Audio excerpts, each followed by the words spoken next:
नमस्कार दोस्तों, मैं राहुल गुप्ता आप सभी का स्वागत करता हूँ। जैसा कि आप सभी जानते हैं कि हम यहाँ पे मैं मन हूँ जो दीप त्रिवेदी जी ने लिखी किताब है उसका विवेचन कर रहे हैं। तो इस दूसरे भाग में आप सभी का स्वागत है। आइए शुरू करते हैं। यदि मैं अपने बारे में यानी आपके मन के बारे में कुछ कहूँ तो मैं सारे मनुष्यों में समान रूप से उपस्थित हूँ और थोड़ी समझ बढ़ाएंगे तो पाएंगे कि मनुष्य जीवन की पूरी बागडोर ही मेरे हाथों में है।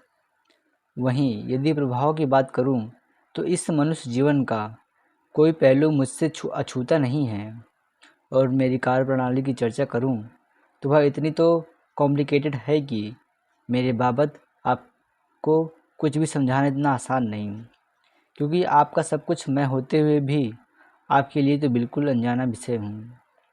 मुझे समझने व पकड़ने में बड़े से बड़े बुद्धिमानों ने मुँह की खाई है।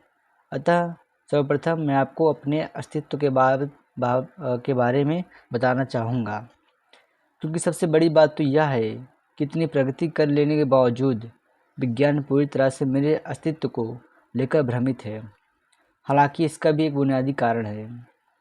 दरअसल विज्ञान दृश्यमान वस्तुओं का परीक्षण कर उनकी कार्यप्रणाली खोजने का नाम है। दरअसल विज्ञान दृश्यमान वस्तुओं के परीक्षण कर उनकी कार्यप्रणाली खोजने का नाम है। विज्ञान वस्तुओं के मिलन और टकराव से होने वाले परिणामों की खोज का नाम है। और इसे मैं अपनी भाषा में कहूँ तो विज्ञान टाइम और स्पेस के भीतर की वस्तुओं की कार्यप्रणाली खोजने का नाम है। जो वस्तु प्रयोगशाला के टेबल पर नहीं आती, विज्ञान उसके अस्तित्व को नहीं मानता, उसे मानना चाहिए भी नहीं, क्योंकि उसका अदृश्य पर यह अविश्वास ही उसकी सारी प्रगति का राज है। विज्ञान प्रगति कर ही इसी आधार पर रहा है कि अपने अथक प्रयासों से एक दिन वह सब कुछ जान लेगा। विज्ञान टीका ही इस विश्वास पर है कि एक दिन ऐसा आएगा जब इस संसार में कुछ भी रहस्य नहीं रह जाएगा। निश्चित ही विज्ञान के विश्वास व प्रयासों की सराहना की जानी चाहिए। अपनी इस दृढ़ता के बल पर उसने न सिर्फ चांद और मंगल तक अपने कदम फैला लिए हैं, बल्कि ब्लैक होल भी खोज निकाला है तथा बिग बैंग थ्योरी पर भी प्रयोग कर डाले हैं। यही नहीं, उसने तो अब बिग बैंग थ्योरी पर आधारित लार्ज हैड्रॉन कोलाइडर जैसे प्रयोग प्रारंभ कर दिए हैं। खैर, मैं वापस अपने अस्तित्व पर लौट आऊँ तो विज्ञान के प्रयास और उसका विश्वास अपनी जगह है, परंतु हकीकत यह है कि संसार के रहस्य तो बहुत ही दूर की बात है। दरअसल विज्ञान मेरे अस्तित्व तक भी नहीं पहुंच सकता, क्योंकि मैं अपनी तमाम तरंगों, भावों और शक्तियों के साथ रह हर मनुष्य की नाभि में अपने कॉम्प्लिकेटेड मैकेनिज्म के साथ मौजूद तो हूँ, परंतु टाइम और स्पेस के दायरे से पूर्णतः मुक्त हूँ। यानी यदि विज्ञान की भाषा में कहूँ तो मेरा आपके शरीर में कोई भौतिक अस्तित्व नहीं है, और यही कारण है कि विज्ञान ने मेरे अस्तित्व को कभी नहीं स्वीकारा, और इसी के फलस्वरूप उसने हमेशा ब्रेन को ही मनुष्य का प्रमुख केंद्र माना है। लेकिन मैं यहाँ स्पष्ट कर दूँ कि ब्रेन आपके जीवन को सिर्फ 10% ही प्रभावित कर रहा है। आपके बाकी जीवन का पूरा प्रभाव सिर्फ मेरा है। हालांकि मैं आपको आपके मन और बुद्धि का फ़र्क आगे समय आने पर बताऊंगा। अभी तो मैं आपको अपनी उपस्थिति तथा मेरे विज्ञान की पहुंच के बारे में वाली बात विस्तार से बताना चाहता हूं। और इस बात को प्रारंभ करते हुए यदि मैं अपनी एकदम सरल पहचान दूं तो मैं आपके अच्छे बुरे भावों तथा बुद्धि से हजारों लाखों गुना परिणामकारी शक्तियों का मिला जुला एक केंद्र हूँ। और चूँकि विज्ञान की भाषा में मैं स्वयं अदृश्य हूँ, इसलिए मेरे सारे भाव व मेरी तमाम शक्तियाँ भी अदृश्य हैं। सुख, दुख, ईर्ष्या, पछतावा, क्रोध, चिंता, व्यथा, मस्ती, मूड, ये सारे भाव मेरे ही द्वारा उत्पन्न हैं, और इन जैसे अनगिनत भावों को आप एक मेरे ही कारण भोगने को बाध्य भी हैं। अब गौर से समझें तो मनुष्य इन झेलते भावों के अलावा है क्या? भावों की इस आवन जावन के अलावा उसके जीवन की दूसरी वास्तविकता ही क्या है? वह ऐसा एक पल नहीं गुजरता जब वह किसी अच्छे या बुरे भावों में न जी रहा हो। और तो और जब वह कुछ नहीं कह रहा होता है तो बोर होने की मनसा में ही जी लेता है। यानी आपका जीवन मैं और सिर्फ मैं हूँ। अब सवाल यह है कि विज्ञान तो मेरे अस्तित्व को मानता नहीं। सत्य यह भी है कि पिछले 500 वर्षों में जो वैज्ञानिक हुए हैं उनसे ज़्यादा बुद्धिमान मनुष्य एक साथ इस संसार में कभी पैदा नहीं हुए। इनकार मैं उनकी भावनाओं से भी नहीं करता। निश्चित ही मनुष्य के सुख शांति और प्रगति की बड़ी चिंता की है। वो यह भी जानते हैं कि तमाम शारीरिक कष्ट मनुष्य जीवन को नर्क बना देते हैं। उन्हें यह आभास भी है कि सुख और शांति की मनुष्य की प्रमुख चाह है।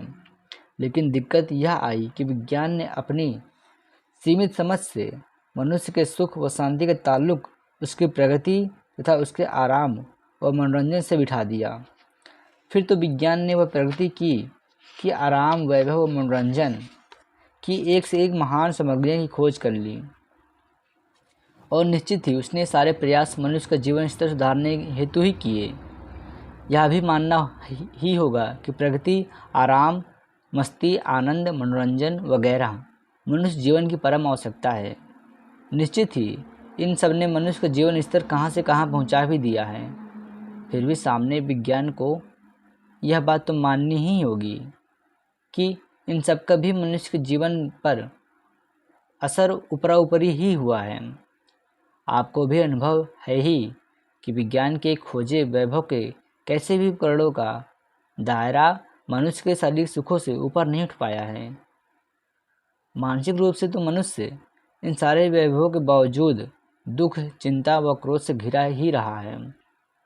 और जब वैभव के इन तमाम तरीकों से बात नहीं बनती दिखी तो विज्ञान ने ब्रेन की कार्यप्रणाली पर प्रयोग करने प्रारंभ किए। उसने यह खोजने के प्रयास किए कि चिंता में ब्रेन कौन से केमिकल छोड़ता है और कौन सी ग्लैंड कौन सी रस छोड़ती है। इन सब में उसने आंशिक सफलता भी मिली। इससे विज्ञान ने तारण यह निकाला कि ब्रेन द्वारा ही केमिकल छोड़ने पर मनुष्य को इन भावों को झटके सहने पड़ते हैं। और जल्दबाजी में उसने यह तारण भी निकाल लिया कि मनुष्य के तमाम भावों के उतार चढ़ाव के पीछे ब्रेन ही है।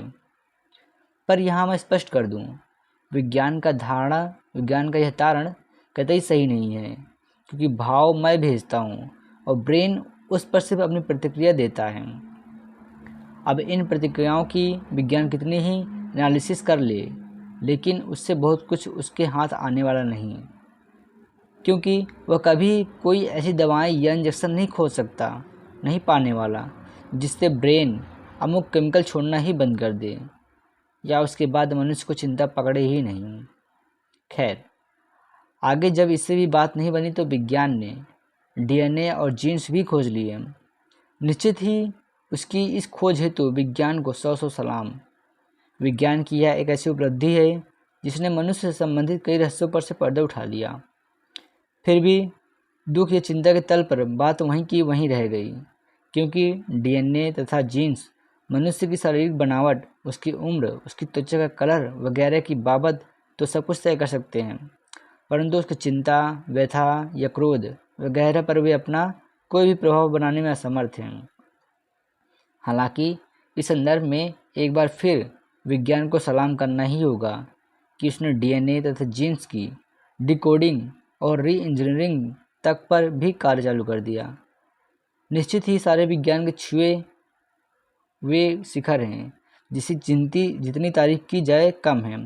लेकिन सवाल यह कि इन सब से भी हासिल क्या हो रहा है। मनुष्य की कुछ बीमारियां हमेशा के लिए दूर हो गईं, उसकी उम्र बढ़ गई, परंतु उसके द्वारा सहे जा रहे भाव के उतार चढ़ाव का क्या। यानी कुल मिलाकर के विज्ञान के इन सारे प्रयासों का ताल्लुक भी मनुष्य के केवल उम्र या स्वास्थ्य से ही बिठाया जा सकता है। मन में उठ रहे भावों तक उनकी कोई पहुंच नहीं। आप कहेंगे यह सब तुम अपने आप ही कहे जा रहे हो, पर हम कैसे विश्वास करें।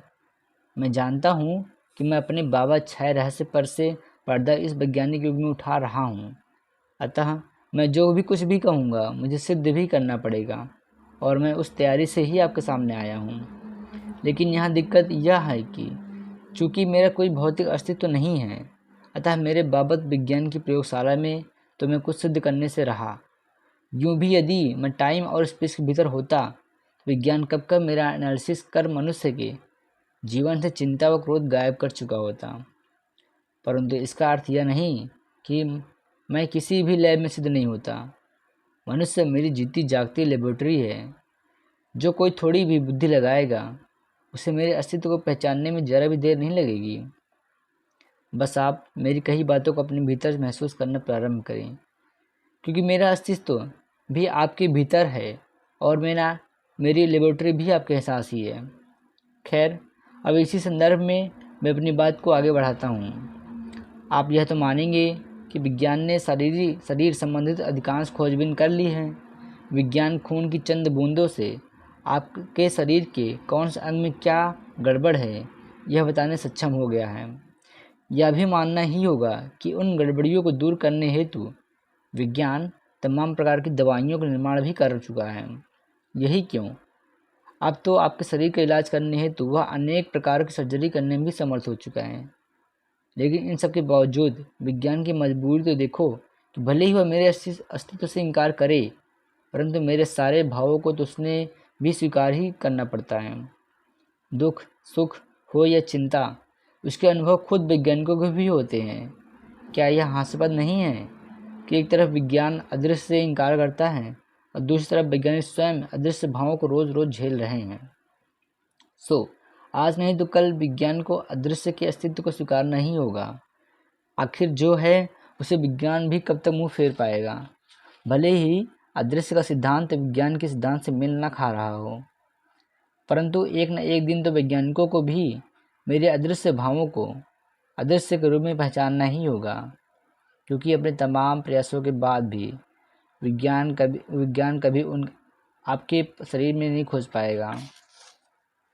आप स्वयं अपनी बुद्धि की से सोचें कि क्या विज्ञान कभी कोई ऐसा टेस्ट खोज पाएगा जिसमें कोलेस्ट्रॉल या ब्लड शुगर की ही तरह वह यह बता सके कि किस व्यक्ति के चिंता का लेवल क्या है।